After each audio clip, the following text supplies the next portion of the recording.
Welcome to Triage Cancer's webinar, Disclosure After a Cancer Diagnosis. My name is Monica Bryant, and I am the Chief Operating Officer for Triage Cancer. I will be presenting and moderating today's webinar. But before we get into the topic, we just have to go over a little bit of housekeeping. So all callers will be muted for the duration of the webinar, but if you have any questions or technical problems, please type them in the questions box. We are recording this webinar, and the recording will be available by the end of the week at triagecancer.org.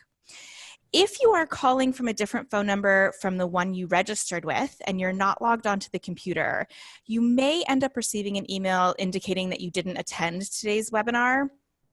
And if you did get this email but you attended, please feel free just to respond and let us know what phone number you used to join so that we can certify that you did in fact attend. And this is only particularly important for the healthcare professionals on the line who are looking for CEs. For everybody, after today's session, you will receive an email with a link to an evaluation. We'd really appreciate it if you could just take a few moments to provide your feedback. We value your feedback, and we do make modifications based on that feedback. Now, we are very grateful to Pharmacyclics for sponsoring the 2020 Triage Cancer webinar series so that we are able to provide it to you all today for free. As part of the accreditation process for healthcare professionals, we have to read the following disclaimers and disclosures to you. This presentation is intended to provide general information on the topics. It's provided with the understanding that neither presenter today is engaging or rendering any legal, medical, or professional services. The planners and presenters for this program have not disclosed any pertinent financial relationships or conflicts of interests. And while the educational program has received commercial support from the previous listed sponsor, the content of the program has no relation to the commercial interest of the organization's products or services. Now, I'm pleased to let you know that Triage Cancer is an accredited provider of continuing nursing education by ANCC, and we are also approved to offer social work continuing education by the Association of Social Work Boards. Therefore, nurses and social workers participating in the live webinar today and meeting the following requirements will be eligible for 1 hour of continuing education. Those planning on requesting CEs must complete the following steps. You must have registered online for today's session. If you're listening in on somebody else's computer right now, please go get on another device, either a cell phone or a computer, so that we can give you credit. You must attend the entire webinar and complete the evaluation and post-test within 1 week. You must also receive a passing grade on the post-test. You will get an email with a link to the evaluation and the post-test by tomorrow, and then we will email you certificates within 4 weeks. If you have any questions, you can always feel free to reach out to us. Now, I want to tell you a little bit about Triage Cancer. And we're going to share some resources today so that if after today's webinar you have questions about other legal and practical issues that arise, you'll know where to go. Triage Cancer is a national nonprofit that provides education on the legal and practical issues that may impact individuals who are diagnosed with cancer and their caregivers. And we provide this education in a couple of different ways. We participate in events all over the country. Some of these events are ones hosted by our partners in the community, and some are events that we host ourselves.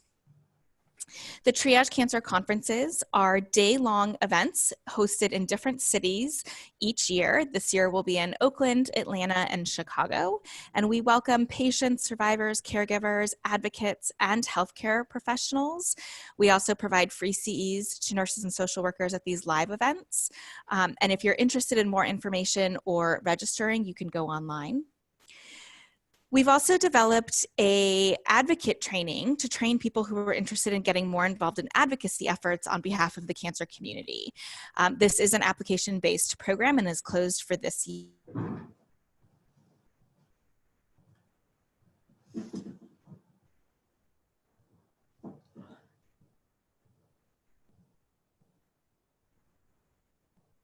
And of course, as you know, we host a monthly webinar, all available on our website.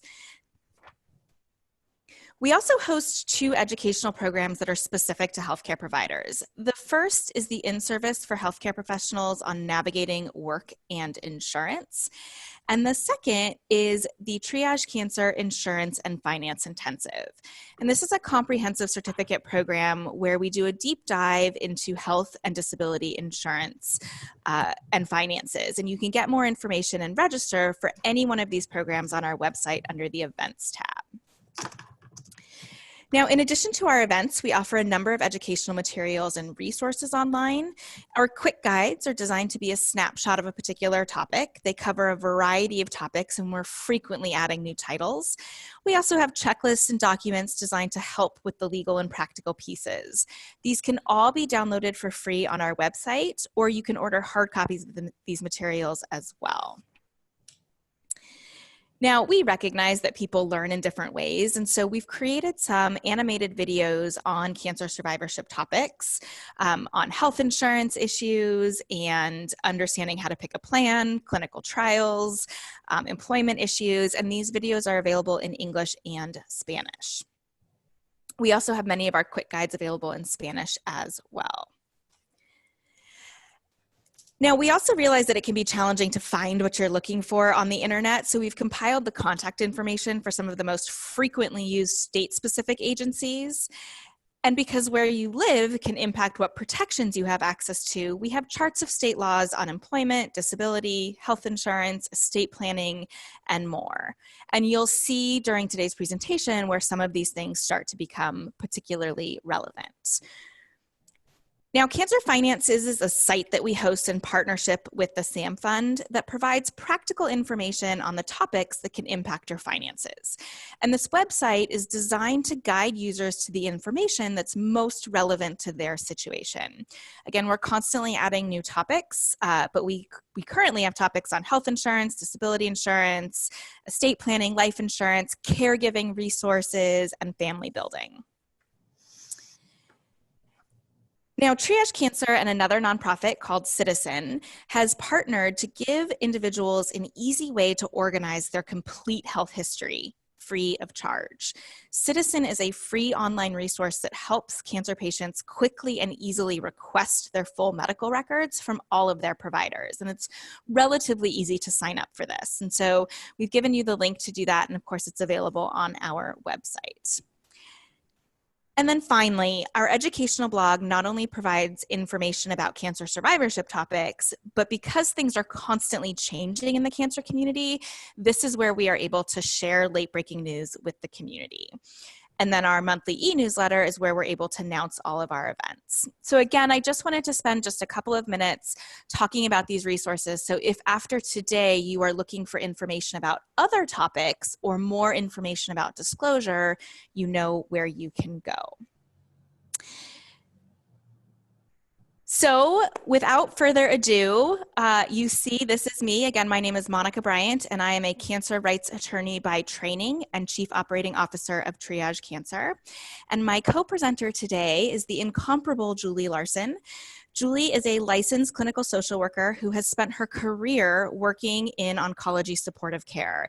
She has a vibrant private practice working primarily with individuals under the age of 40 facing unexpected medical diagnoses. Julie is a frequent speaker and educator to both survivor and professional audiences on the impact of a serious illness at a young age and living fully after a cancer diagnosis. Julie's accomplishments are way too vast for me to talk about all today. You can read more about her on our website, of course, but I want to give enough time for us to talk and have Julie share her expertise with us. So remember, as we talk, if you have questions, please type them in the chat box to the side of your screen, and we will do our best to address all of them. So Julie, thank you so much for being here today. Happy to be with you. So getting into it, I would like you to meet Carol and Diana. Carol was 24 when she was diagnosed with cancer, and she lives in a big city, but she felt isolated in that she didn't know very many people her age with cancer. She also didn't feel comfortable sharing a lot of details about her diagnosis and the side effects she was experiencing outside of her immediate family. Carol met Diana in a closed support group on Facebook. Diana was 26 when she was diagnosed and has been very open about her diagnosis. She even shares it in a publicly accessible blog to document her experience. About 6 months after meeting online, Diana wrote about her friendship with Carol in her blog and tagged Carol on social media. And Carol is concerned about this. So that really just sort of puts into context this conversation around cancer and disclosure. And a lot of times people will ask me, well, why does disclosure matter? What's the big deal? And I think that for the answer to that question is really going to depend on who's asking. And each individual may have a different answer to that. But generally speaking, disclosure is important because it's one way for individuals to take back some control in a situation during their lives that they may not have a lot of control. And what I tend to hear when I'm out in the community speaking is that a lot of people didn't even realize that they had choices to make around disclosure. So we want people to realize that they have some control around what they are disclosing, how much they are disclosing, and to whom they are disclosing. And then certainly we know that disclosure can have a wide impact in a variety of aspects of somebody's life. So there are employment impacts. We have statistics that show that individuals who who disclose their cancer diagnosis in an interview are less likely to get hired.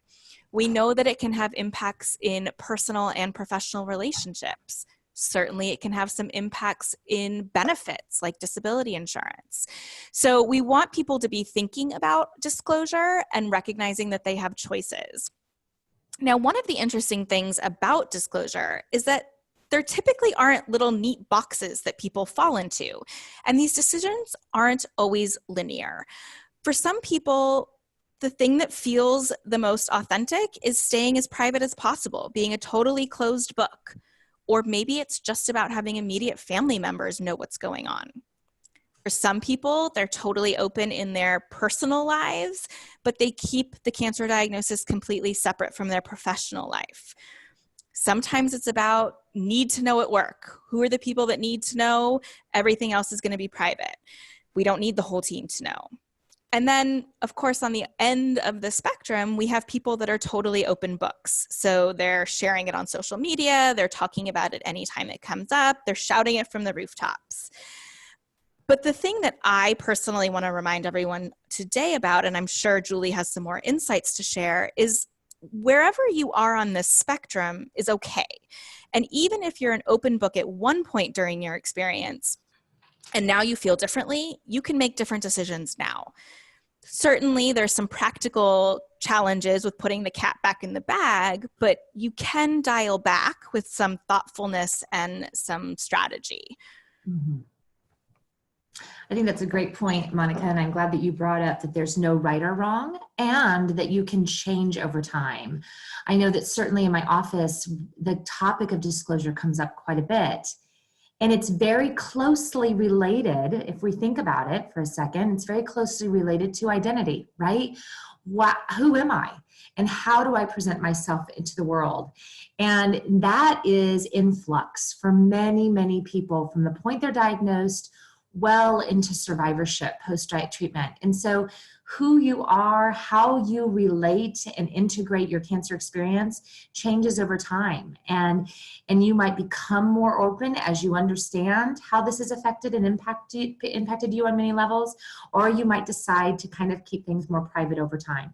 All of these things are fine. I think the piece of this that you kind of keep talking about also talks about self-awareness, and we're going to talk about that more too. But first, when you and I talked about doing this webinar and what are we wanting to talk about, there's disclosure in many different sectors of our lives. We have different ways of approaching how we talk about our cancer diagnosis at work, and with peer-to-peer support, as in like cancer support groups or maybe a survivorship conference.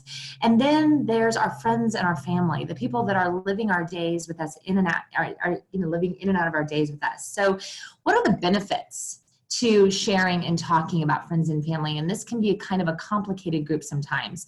That might be your closest circle, and it might be those that you don't quite know exactly how to talk to about this. I think there are some benefits that you can, obviously might be very understandable for you. You have a history with these relationships. Many of the people who are in your friend group are your family, have known you for a long time. So they know what it looks like when you are feeling more reserved, or maybe when you're feeling emotional. Maybe it's these people that know when to pull and when to ask questions to get the support, to kind of dive in and help to support you. And that's different than others who have just known you. Just gotten to know you. They may be more available to you on a consistent basis. So understanding what you're going through is important because they are with you day in and day out. These are the folks that you may feel the most comfortable sharing your vulnerabilities and sharing what you're needing today. And they may also serve as an escape or distraction. So I put this one here because I am not naive enough to know, or I've sat with enough people to know that it is also sometimes our friends and our family that we feel the most out of sync with, that they don't always fully understand what it is that you're going through, or maybe don't have the most comforting or reassuring way of responding to your needs right now. And that can be incredibly frustrating, disappointing, and hard. And so people sit in my office and they wrestle with this, and how do I talk about my diagnosis, and how do I disclose, and how do I explain what I'm going through, and how do I share more when I'm not quite sure I'm going to get my need met. And I'm going to talk a little bit more about knowing your audience here in a bit, but I think that it's important not to just completely cut off certain people who aren't giving you what you need, and that there are some times when we want to escape our cancer for a day or two or a moment, and we go to friends because they're a beautiful escape or a distraction. So your friends and family can also be that. So, we'll keep moving through these slides and see if more things come up for you.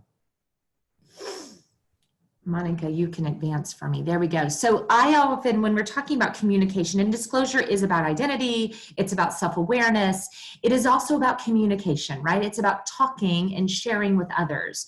When we talk about communication, and this often comes up when I work with people or when I speak to groups, it is important to take a moment, pause, and think, why am I speaking? What is the purpose of this communication that I'm going to come out with right now? And generally, if you reflect on that, we have likely two reasons for speaking, for communicating. One is understanding, seeking understanding, and two, integrity. And we can talk, you can bring up questions around this or comments or how that hits you or when you think about it. But when you think about speaking, sometimes we speak up and we ask for a need to be met. We have a need. I feel alone. I need help. I need support. I need connection. I need play and levity. I need to be heard. I need respect. All of those things. I have a need that needs to be met. Two, we speak up for connection and to build a bridge and to say, I want somebody to join me or to sit with me or to come. I want somebody in this and to be with me in this, or I want to be with you. So we bridge a gap. And then another way of speaking up and disclosing is offering support and reassurance. So these are all different reasons why we speak. Integrity, something kind of different. And when we speak for integrity, we don't necessarily have a need for understanding. We might be wanting to say something to change someone's perspective, to give them more information, to help them to understand what's going on, to speak up and speak your truth, or to assert yourself or stand up for something. Many people have a need to speak up to their medical team about needs that are not met, or to kind of say where they stand in a situation. So, and when you're at work, how do you speak up for something that's not working for you? So some of these moments come hand in hand with disclosure. It might be something that when you're thinking about, am I going to share something about my diagnosis? What's behind that for me? I'm needing to connect, or I'm needing to kind of give someone a different perspective about what's going on for me. What's that purpose? Okay, you can kind of go ahead. This is knowing your audience. And I say this a lot when I speak. I think this is an important one for people to think about, that When you think of all of the others in your life and cast a wide net, so your close friends, your family, your neighbors, your people in like a faith-based community, your colleagues, the friends of your parents, your children's parents at school, whoever that is, a wide net of people. If we can categorize who those people are based on how they respond to you, it may be protective to you. So I think of this as FDR. I kind of put an acronym to that FDR, feeling, doing, and respite. And you're feeling people. So if you're right now sitting back listening to this webinar and thinking about all the people in your life, those that are in what you would consider your inner circle. These are the people that respond exactly in the right way that you need. They can tolerate heavy emotions. They can celebrate you without feeling jealous or competitive. They are available to you, and you get exactly what you need when you're with them. Those are your feeling friends. And if you have 2, maybe 3 of those people, you're lucky, right? We don't have a lot of those special folks in our lives, but they are incredibly important. Those are your feeling people. Your Ds, your doers, are probably the bulk amount of people, the bulk of the rest of the group. These are all people who care deeply about you, want to support you, are very interested in what's going on and want to be there. But sometimes if you take your big emotion to them, or you disclose and you share big meaty stuff, they do not know what to do with that. It makes them feel a bit uncomfortable. They don't know what to say. In the end, you end up taking care of them, which can be very difficult for you, right, to navigate that. So how do we think about and categorize these people? They want to do stuff for you. They want to support you by helping out with things around the house. They want to pick up your kids. They want to bring over food. They want to call people. They want to research for you if they need to. They want to be able to kind of have a cup of tea with you, but they're probably not the audience for the big, heavy stuff. They don't quite know how to respond to that. And it puts you in that place of having to tend to and care for them. And then R, respite.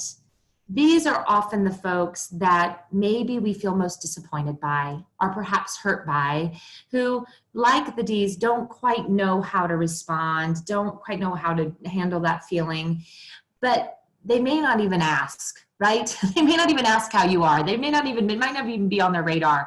So our friends are for when if we're being very honest throughout your cancer experience, and I don't know how you all feel when you're listening to this, but certainly when I talk to people, they're telling me that sometimes there are times they just want to escape. They don't want to be talking about cancer all the time. They don't want to be having everybody asking them how they're doing. They just want to feel more normal. And you know what? In those points, it might be those respite friends that are your best bet, because they're not going to ask you how you are. That's not even on their radar either. They don't check in. So sometimes they're a lovely escape for distraction and a chance when you kind of just need to put your shoulders down. So sometimes there's value in thinking about this for yourself, because it protects you. That way you don't go to somebody and not get what your need met at a certain time. So something to think about.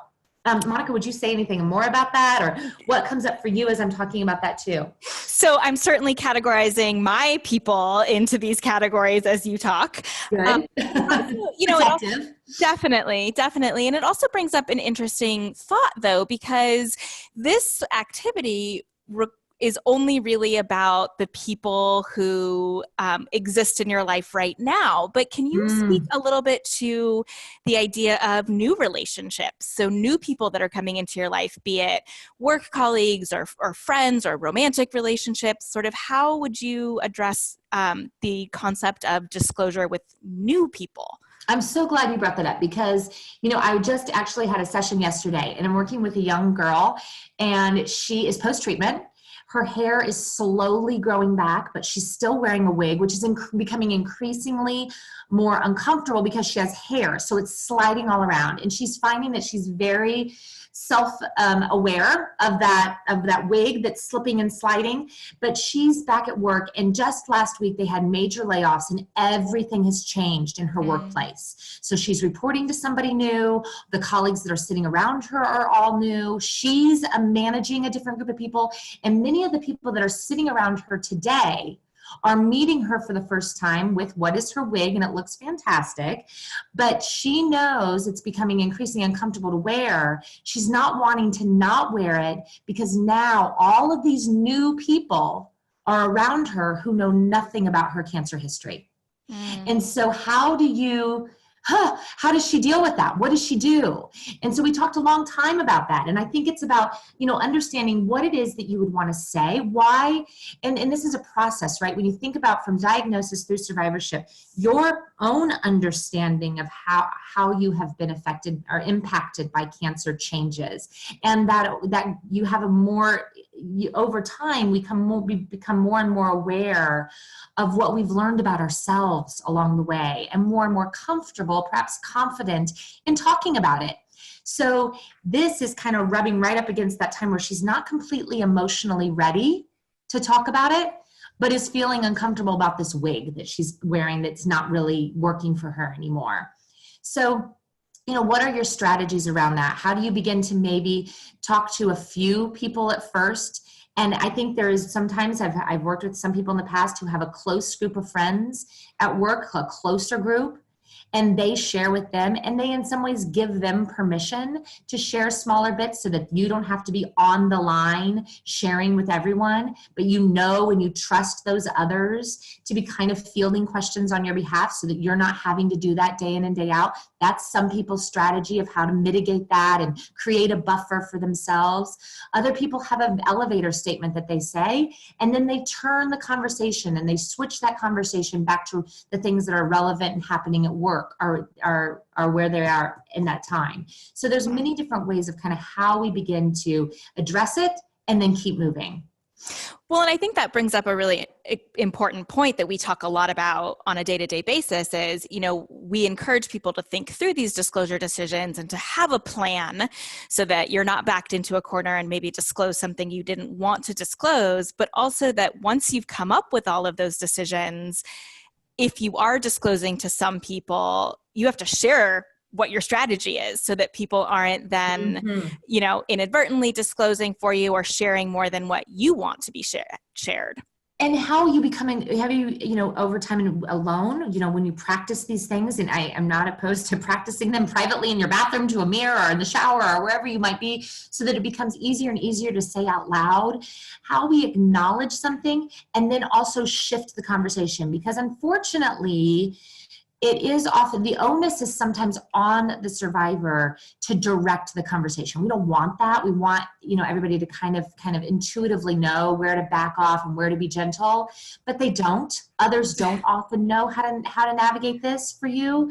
So you have to lead the way. And what I mean by that is having like a comment of something like, you could say, usually I'm really comfortable talking about my cancer diagnosis, but today I'd like to really focus on work and tell me where we are as we head into this next meeting. Or, you know what? Usually I'm not that I usually am open and easier to talk, but I don't want to do that here at work. So, I only want to talk about these things. So as you begin to teach people where your limits are or where you're comfortable and where, you're putting up like kind of a barrier.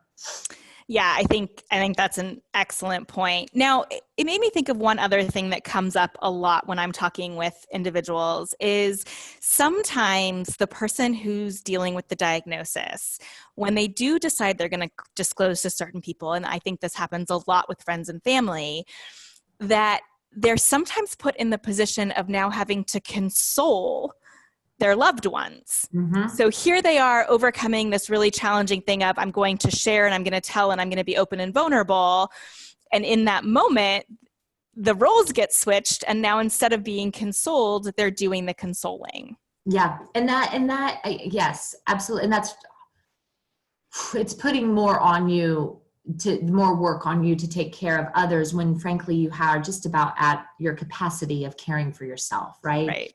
And I think that goes back to the importance of knowing your audience. And you're right. Sometimes we know that and we can be thoughtful about that and sometimes not. But even just this webinar right now, use this time, give yourself this space to be reflective and to take some time to think about, okay, who are those people in my life? Where are the different amounts of disclosure and the different pieces of my story that I share with others in thoughtful and smart ways. And so kind of sometimes if we don't take that time ourselves to kind of think this through and be mindful about where am I tender, where is it that I need to just kind of save those emotions or these struggles for my feeling friends, for my inner circle, and what are the other things that I give to other people. That's when you kind of begin to kind of strategize, who do I take different things to. I think that there's probably a slide coming up, I don't know where we are with slides, about being vulnerable and what are the limits of vulnerability. I don't know, Monica, if you advance the slide. Yeah, we've got a few more to get to there because that sort of ties our topic up. But the next thing we were going to talk about was sort of using, once we've decided or people have decided or thought through disclosure in sort of that one-on-one friends and family, what are their decisions going to be around disclosing online? So many of us live a lot of our lives in an online space.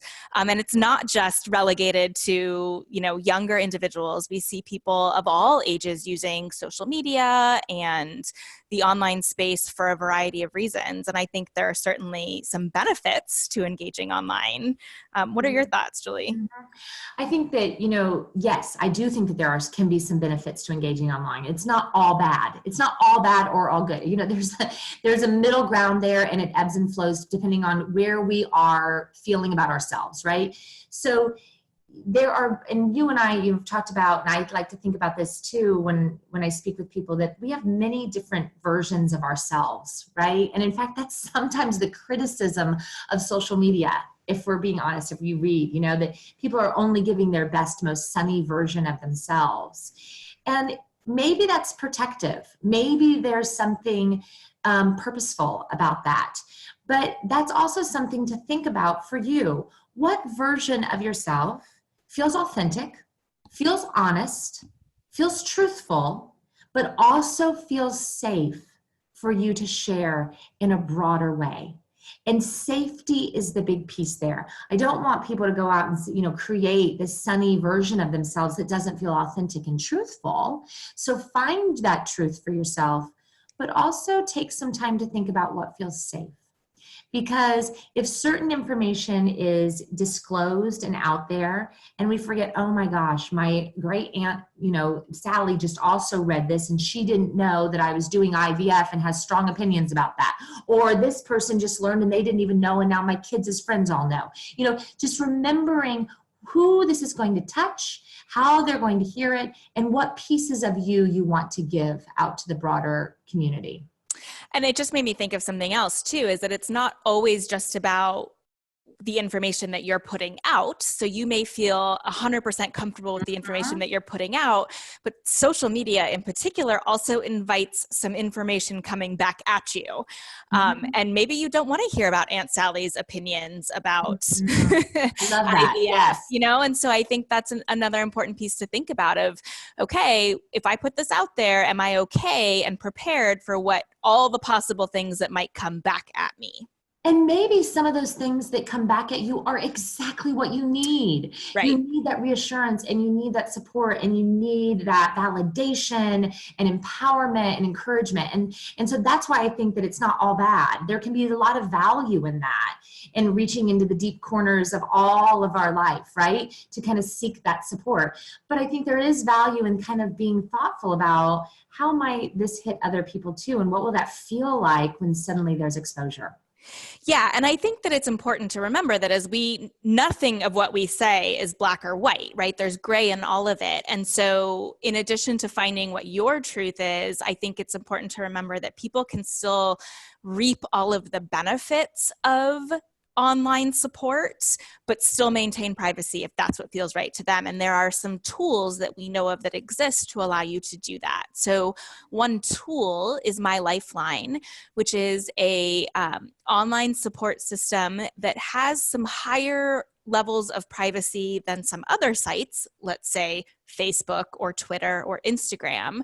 But you do have to actively opt into those higher levels of support. But it is a great way to kind of keep things a little bit more private and tamped down, but still be able to reap all those benefits of the support online. And while we're talking about disclosure, I know this is mostly aimed about thinking about your own perspective or your own stance today and through the journey about your own disclosure. But, I also listen to people feel a lot of internalized or external pressure as a cancer survivor that comes with doing cancer well, right? I don't know if that resonates for anybody, but, oh my gosh, now I have to smell all the roses, stop and smell all the roses.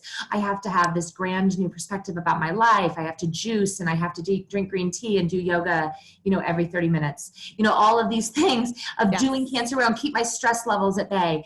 And remembering that some of what we see online and some of what we watch in our fellow survivors is also their choices about disclosure and what they're giving out to the universe, and doesn't necessarily portray their full picture. So what can become feeling like a sense of pressure and not in comparing ourselves to others and always feeling like we're on the short end of the stick, it can be helpful at times to remember, what? If I am making these decisions about what I give out to the big world, wouldn't that other person be doing that same thing? And so holding that and remembering that when that sense of pressure to do cancer well also creeps in. Fantastic points. The other thing that comes with that is I see a lot of people who have experienced this traumatic event in the cancer diagnosis and treatment. And now they want to give back. They want to do something with that experience. And for a lot of people, that translates into advocacy, which I am all for. If anyone's ever heard me speak, advocacy is my number one soapbox. But then the people that go, wait a minute, you want me to be an advocate, but you want me to be thoughtful about my disclosure, those two things are contradictory each other. And I actually don't think they have to be. And again, I spend so much time talking about advocacy because it's a big part of what I personally do and what the organization does. We want to empower people to be an advocate. But everybody has a different definition of advocacy. And I happen to like this one on the screen because I think it really is the broadest one out there, in that it's the application of pressure and influence on the people or the institutions that have the power to give you what you want. But there are a lot of types of advocacy, and we talk about our spectrum of advocacy quite frequently. And for some people, they're going to be engaging on every level of advocacy because they are in it and this is their new purpose and their passion, and I applaud that. There are some people who are at the top. I'm making it through the day, I'm doing what I need to be doing, and I am a personal advocate. That should be equally celebrated because everybody is going to be on a different level, and those levels could change. And I think that happens a lot as people go through the continuum of care, that where they want to engage might change. But when we're talking about sort of advocacy and disclosure, there's three places where people tend to express to me that they find it to be challenging. So when we talk about organizational advocacy, it's something that many of you on this call are probably already doing it and may not even realize. So if you've ever run a 5K to raise money for an organization, or even just gone into your healthcare facility and said, hey, I just learned about this new organization and listen to what they do, you're engaging in organizational advocacy. But someone can be an advocate for an organization without having a personal connection to that cause. So for example, I advocate for an organization that ensures children have access to healthy food in schools, whether they can afford it or not. And I feel very strongly about that cause, even though myself, I've never experienced food insecurity. So the same concept can apply when you're talking about a cancer organization. And I find, and Julie, I don't know if you hear this a lot too, but I find that a lot of people who have experienced cancer kind of hold themselves to a higher standard where they feel like they have to tell people about their cancer. Well, I think that's part of this sometimes when I was referring to that pressure, this has happened to me. What do I do with it? I now, if I've survived, if I'm healthy, if I'm having, what meaning, what purpose do I give in my life for the fact that this happened to me. This is part of my story. How do I use it? What do I do with it? And sometimes that can be that pressure to share their story, to use it in a meaningful way. And that can be really valuable and be a very smart or strong outlet for that. Or you can find many different ways to find meaning and purpose. So, right.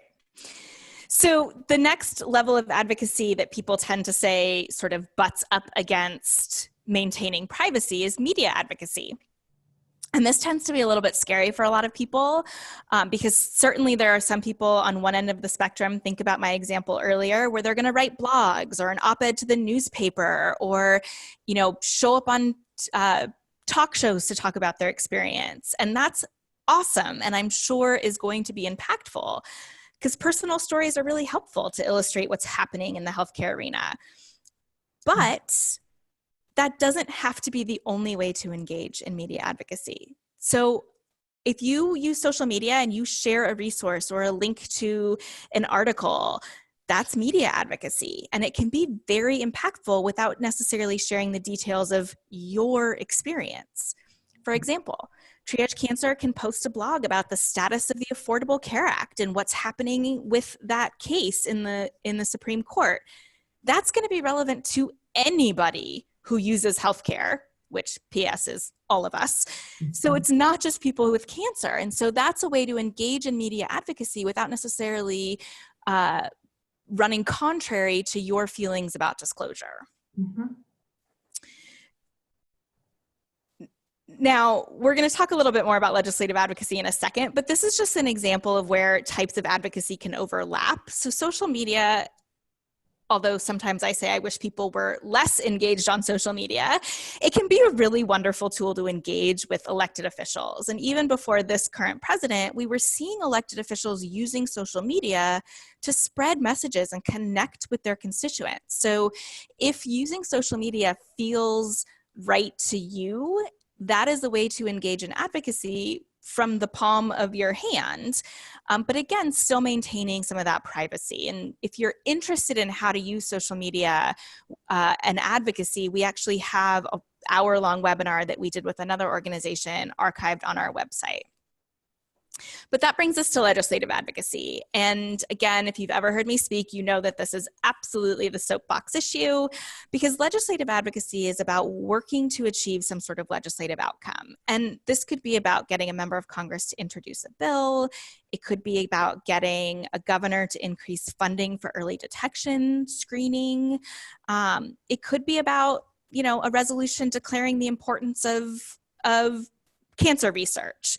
But most advancements, both big and small, in the fight against cancer started with legislative advocacy. And the whole reason that I have a career and we're able to do 8-hour-long trainings with people about their rights and their benefits and what they're entitled to after a cancer diagnosis, it all started with legislative advocacy. So it is incredibly important, but it can feel overwhelming, especially when someone may be dealing with all of these things. So they've been diagnosed with cancer, they're dealing with treatment decisions, they're dealing with disclosure decisions, they're trying to make it through the day, there's all the emotional aspects. So now you also want me to be an advocate?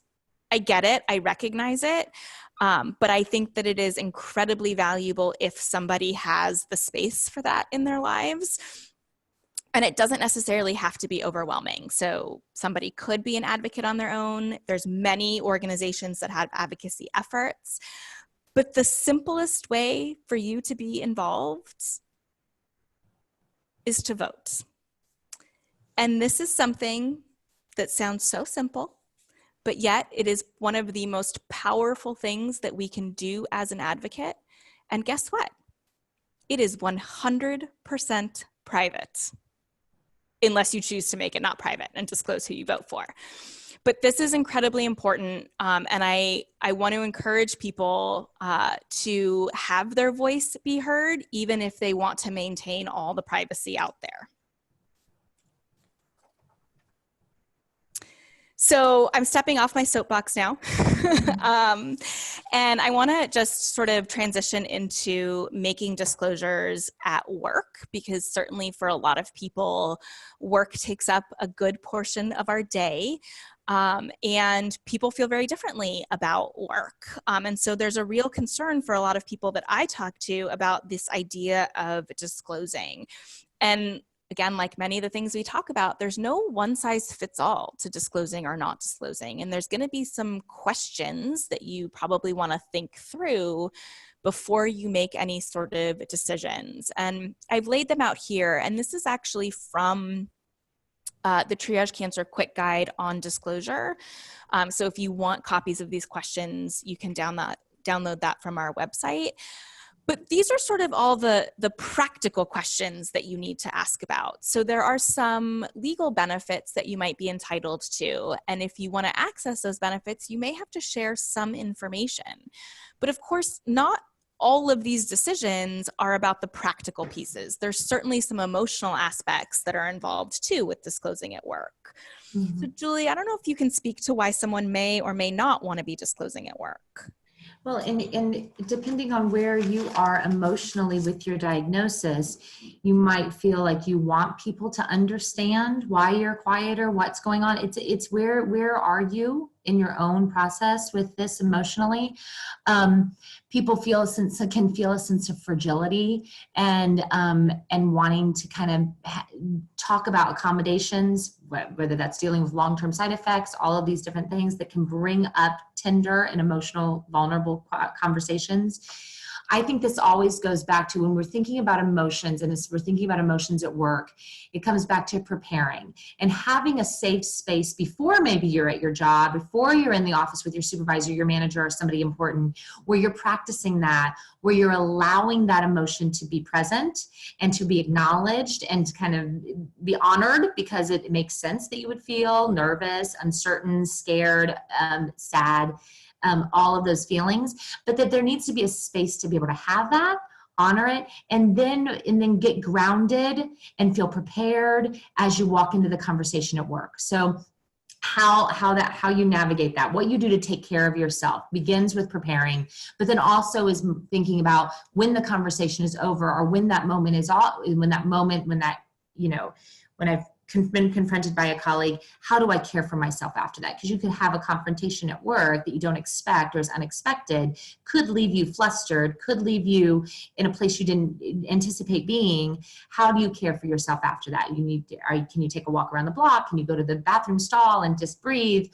What do you do to get grounded after those moments? I think that's so important to think not just about the conversation, but the aftermath of that conversation. And it makes me think too back to what you were talking about, knowing your people. So maybe your conversation with your coworker might go differently than your conversation with your supervisor. Definitely. And also knowing your people, some of these conversations we prepare for and we plan on, right? And that is definitely when you want to be thoughtful about knowing your people. Who do I take different types of conversations to? And the way that I articulate myself is probably different based on if I'm preparing for a conversation. If you have unexpected conversations that come your way that you don't anticipate, then it might be also knowing your people for the aftermath part. Whoa, I could make a quick call to my best friend. You would not believe what just happened to me at work. And that helps you to get grounded, helps you to kind of come through that and get yourself kind of back in a more safe space. Yeah, absolutely. Now, I know when I talk to people are really surprised that they don't necessarily have to share everything with their employer. And there are some limits on what employers or prospective employers are able to ask employees, depending on where somebody is in the employment arc. So before an offer has been given, so think about like in an interview, employers are only allowed to ask two basic questions. So can you perform the essential functions of the job? And how would you perform the essential functions of the job? Both of these questions speak to, are you a qualified individual under the Americans with Disabilities Act, or the ADA? Now, once an offer has been given, disability-related or medical exams, regardless of whether or not it's related to the job, can be made, but only if the same question is asked of every employee in the same job category. So for example, they couldn't look at your patient with the, short hair and say, I'm not sure that everything's right there. I'd like you to go take a medical exam, if they're not requiring that of everybody in the same job category.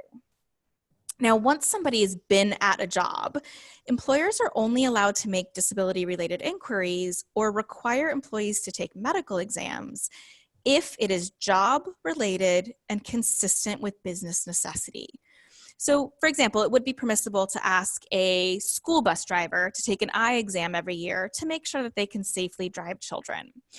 And the reason that we talk about this is because it's important for people to understand if their employer asks them to take a medical exam after they've been employed and they're not asking anybody else to take it in the same job category, that may raise some red flags, and it may be an opportunity to sort of gather some more information about why this is happening. We often find that employers don't always understand the law or what their responsibilities are. Now, I tend to hear, and we've mentioned it before, individuals who have been diagnosed sort of hold themselves to this higher standard of, of course I would tell people what's going on with me. Of course I would tell my employer about my diagnosis.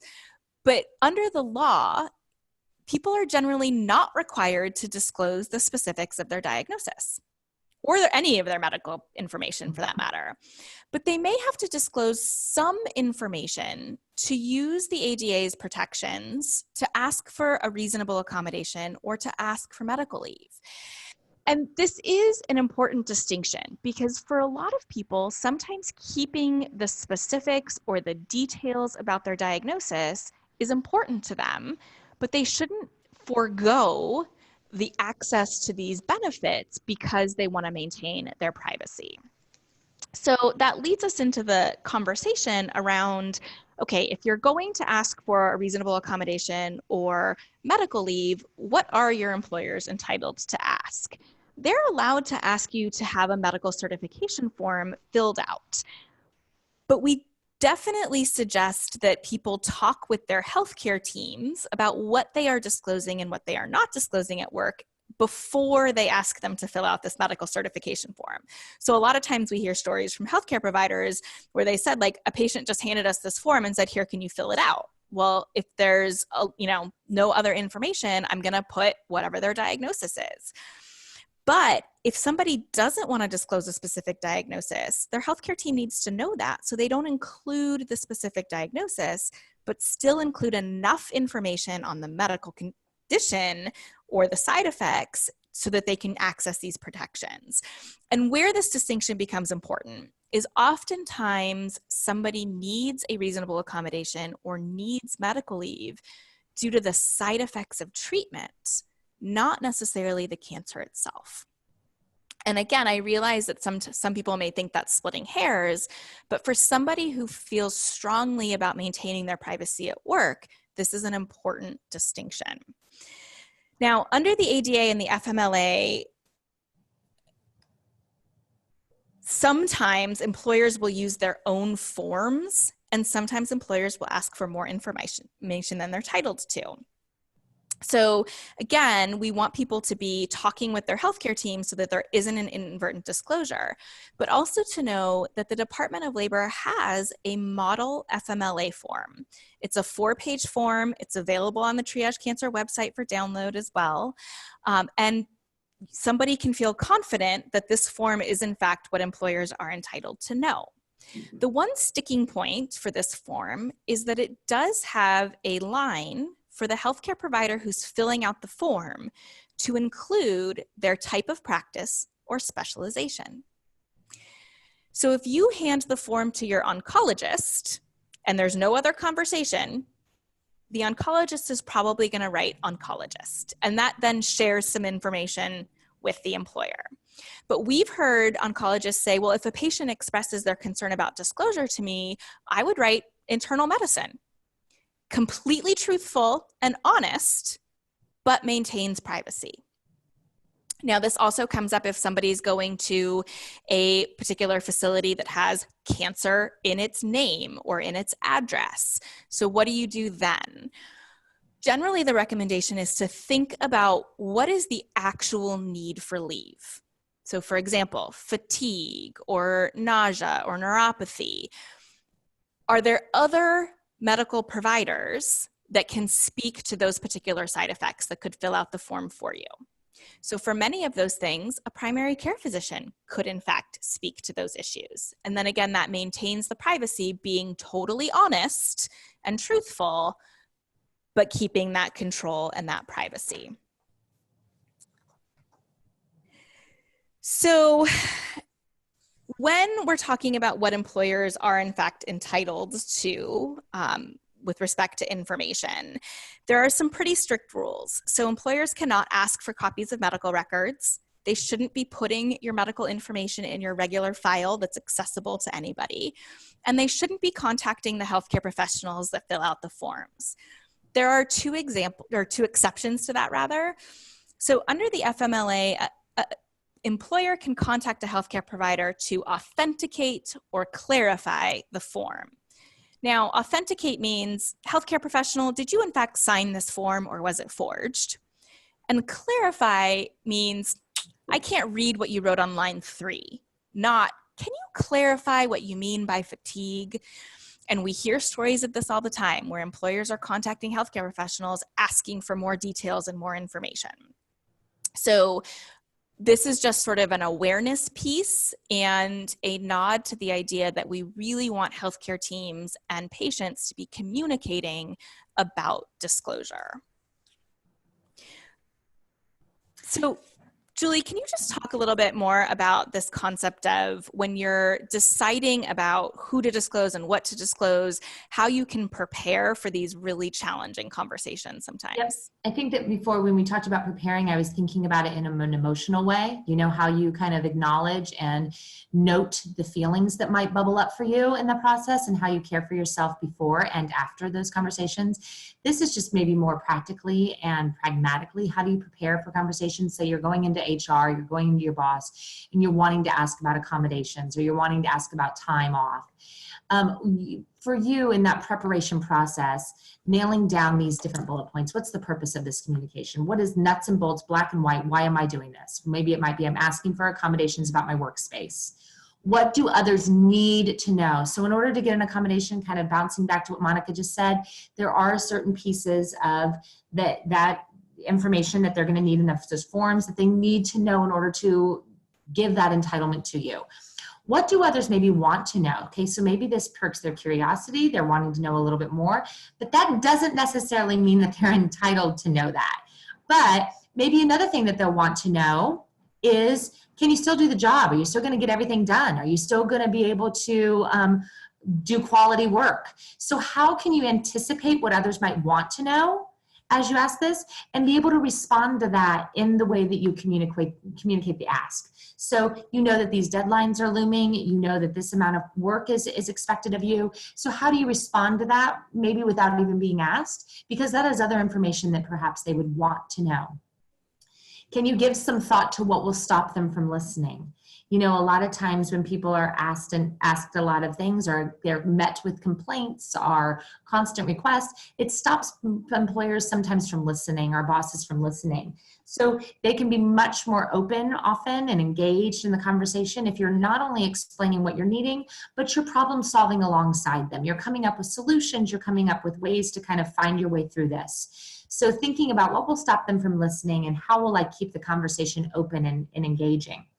How will you know the message is received? So certainly I sit in my office with people where these big conversations, these tough questions or asks leave people very emotional, and they kind of get on their script and they roll through it and they walk out of the office, and then they're like, oh my gosh, I don't even know how that landed. I have no idea. Was I heard the way I wanted to be heard? What's going to happen next? So also thinking about, how will you know the message has been received in the way you want? Are there questions that you can ask at the end of, like, are there questions you have for me, or what does this make sense to you, or how did this land for you, so that you can kind of ask and get curious about what has the other person actually gotten from this conversation. And then what type of responses might you expect? So as soon as you ask this, if you know people are going to immediately begin asking questions about, okay, well, what are you going to do around the holidays, or what are you going to do around these days? Begin to anticipate what responses you might expect and have answers ready for those. So valuable for all of us, I think, having tough conversations.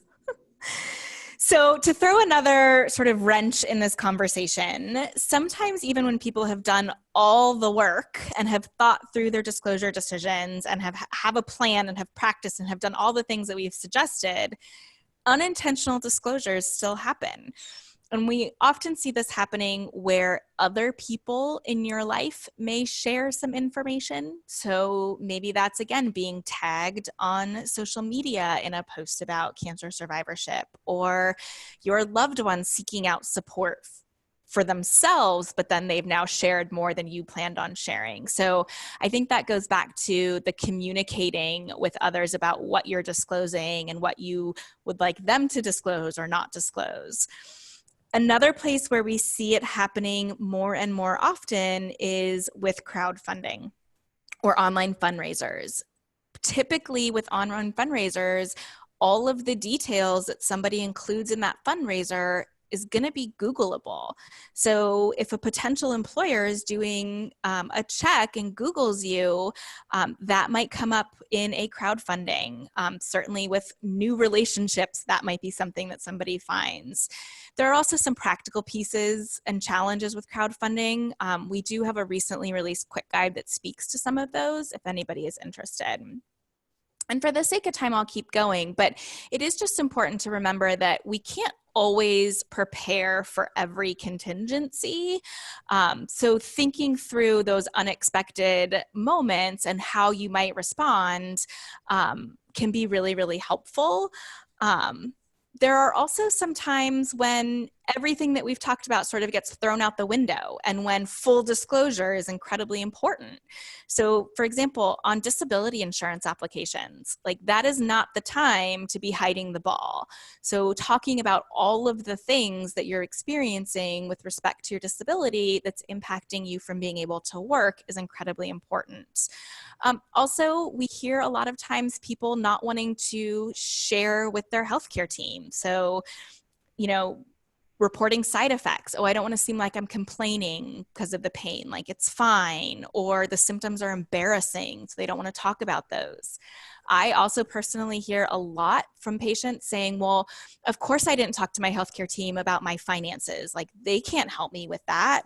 But I think talking about those practical and healthcare pieces are really, really important because sometimes healthcare professionals like the nurses, the social workers, the navigators can be a great source of information on how to address those concerns. Mm-hmm. And then communicating the non-practical pieces. Just the other day, I was talking to a woman about her estate planning questions, and she shared with me how scared she was to die, but she felt like she couldn't talk to her family about it and her fears because they would think she was giving up. Mm-hmm. And so, that so brings up all those other communicating emotions, worry, stress, anxiety, and hopefully more and more medical professionals are asking those questions, are exploring where that is for people, because we know that depression and anxiety are very, very common post-diagnosis and understandable, but they're also a clinical diagnosis and impact your survivorship in different ways. So having those things assessed and being honest about those symptoms, honest about that experience, gets you the support that you need. To your example of the woman that's not sure where to take her need, which is a need to talk about end of life. Sometimes our friends and our family are available to us in a way that is supportive and helpful. And sometimes they can't, right? They have their own feelings about cancer or their own feelings about death that make it harder for them to be available to us. So those are the moments when I think there is value and to reaching out to a professional, because those conversations are important to you and meaningful. So how do you find a professional? How do you find somebody that you can sit with? And there are lots of different qualities to think about. It's not just about, the referral from a friend, because that person might have been really great for them. They may not be really good for you. So that's kind of helpful to sit again and think about, what am I looking for? Does gender matter to me? Does the person's training? There's a difference between social workers and psychologists and psychiatrists. Does the age or the style of my therapist matter to me? the location, cost, and insurance. All of these different pieces of the puzzle are going to play a factor in what we call therapeutic alliance. So the relationship and the goodness of fit that you feel with your therapist. Obviously, at the end of the day, the most important thing about finding a therapist that you feel that is going to work for you or feel beneficial is if you feel understood. If you feel understood, if you feel respected, if you feel like they are taking the time and are really interested in you. Where can you find a therapist? You certainly can begin by asking your providers, your cancer medical team, or your primary care doctor. That's a good place to start. They may know of people in the community. They might have relationship with people. They also know you, so they might be able to kind of do some matchmaking and think about what style or what person might be a good fit for you. Another place to look is on, and there are many different places out there, but you can also look on Psychology Today. They have a therapist finder, and it's kind of like a match.com of therapists. You can search by zip code, you can search by insurance provider, you can search by specialty, you can search in all different ways to find somebody and kind of read a little bit of a profile on that person and begin to kind of see what works for you. Well, Julie, thank you so much. I think that is incredibly beneficial because it can feel really daunting, again, on top of all these other things, to now have to go out and find a person that you can sort of bare your soul to. So I think that's incredibly helpful and hopefully empowering to anybody on the call who thinks that they might benefit from that kind of help. So I know that we're a few minutes past, but I do want to give people an opportunity to ask some questions in the chat box. Again, go ahead and type your questions into the chat box, and we'll answer as many that we can today. If we don't get to your question today, you can always email us at info@triagecancer.org. and we'll do our best to respond to them. And while we're waiting for some questions to come in, I just want to remind everybody on the call, if you are seeking continuing education, you must follow these steps. So you must have registered online for today's session, attended to this point. Please complete your evaluation and post-test within 1 week. You will get the link in your inbox from Triage Cancer by tomorrow, and we will email you your certificates within 4 weeks. So let's see. So we've had a couple questions about slides. While we don't share the slides, you will be able to watch the recorded webinar at your leisure by the end of the week, available on triagecancer.org. So Julie, I think we must have done an amazing job because I'm not seeing any questions come in yet. So for the sake of respecting everybody's time, I'm just going to say thank you so much to all of you for joining today. I certainly hope that you have found it helpful.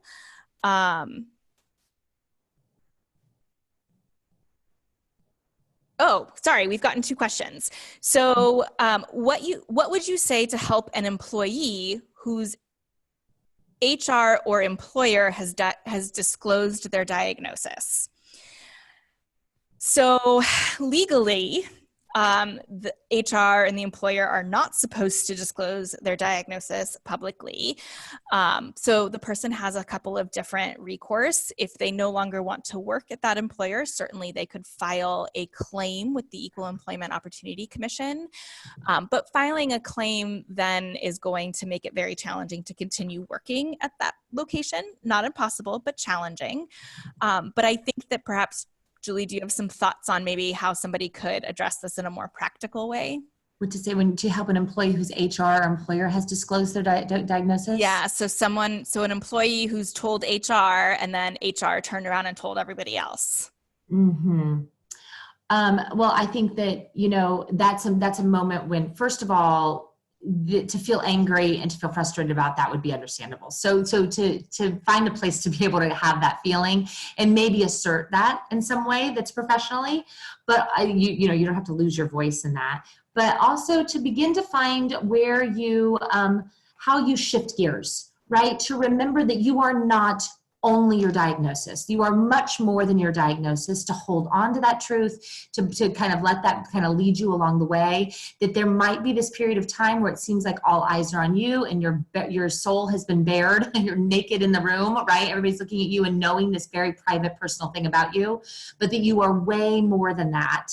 And to kind of continue on and to hold those other things as truth too, and redirect the conversation, redirect the focus that is on you at this point. I think that's great advice. So from Alexis, we've gotten, when presenting this topic to a group, what are the 3 major points to press upon them? Hard